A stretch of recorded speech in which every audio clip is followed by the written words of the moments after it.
Hello, Virginia Annual Conference. My name is David Domacy. I am here to give you an explanation of the 2025 budget that the Council of Finance and Administration is proposing to the 2024 Annual Conference. The goal of CFA was to reduce the budget in line with the number of churches that disaffiliated and to do that work collaboratively with the ministries of the Annual Conference. This collaborative effort resulted in a proposed budget that reflects a decrease of $2,742,000, or 10% of the total budget. The general church budget, as approved at this General Conference, reflected a significant decrease over prior budgets.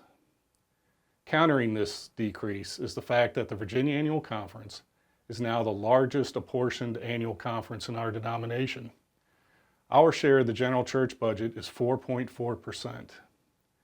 The net of these two factors resulted in a decrease of $340,000, or 7.73% of the general and jurisdictional apportionments.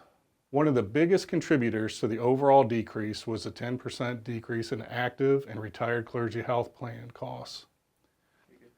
VMPE was able to accomplish this by a favorable loss experience coupled with fewer plan participants. In addition, CFA utilized $340,000 collected from disaffiliated churches to offset the retired clergy health costs. The total of these changes resulted in a $1,940,000 decrease, which equates to a 12.18% cut. The Virginia Annual Conference ministry apportionments, numbers 401 through 405, were reduced by $537,000, or 7.63%. The conference mission and ministry apportionment was reduced by $337,000, or 10.4%, with board administrative costs reduced by over $680,000, common table grants cut by $40,000, and a $150,000 decrease to our ministries with educational institutions. The reason we were able to reduce the ministries to educational institutions line was because we invested $100,000 in 2024 to train each of our Wesley foundations in fundraising and capital campaigns. In the conference services apportionment, the line item for the annual conference session increased $120,000 to reflect the actual costs of the session. These costs have increased substantially over the past several years, and this budget more accurately reflects the expectation of cost for the 2025 annual conference session. We were able to offset that increase with decreases to several line items, including the Board of Ordained Ministry, legal and audit expenses, and computer services. The appointed cabinet fund remains the same, as there were no changes in the number of districts, nor was there any change to the salaries of the district superintendents. The Equitable Compensation Fund is proposed to be $50,000, which on its surface looks like a significant decrease. However, this is a realignment of grants between the Equitable Compensation and the Church Extension and Development apportionment.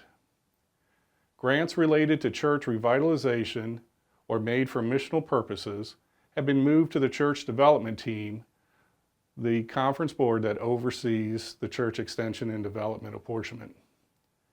This has been done to strategically align these grant decisions with each board's core responsibility and to work with the cabinet in most effectively deploying our clergy.